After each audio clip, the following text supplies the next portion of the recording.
আমি বর্তমানে কি দেখছি, মানুষ যেই পোশাকে দেখে আমার নিজেরই লজ্জা লাগে।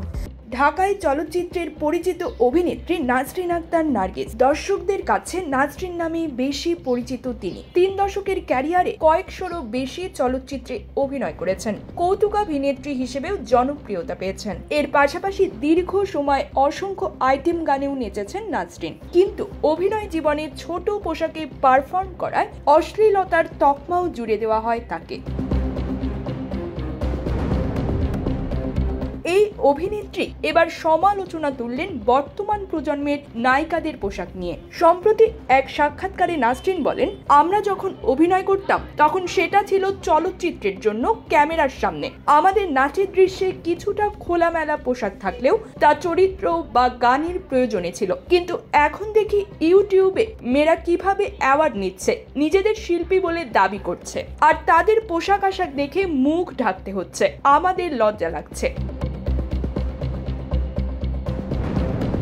নাজরিন বলেন, দর্শকদের জন্য অভিনয় করেছি, চলচ্চিত্রের জন্য অভিনয় করে হয়তো আমরা ছোট পোশাকগুলো পরেছি, কিন্তু তারা কাদের জন্য পোশাকগুলো পরে?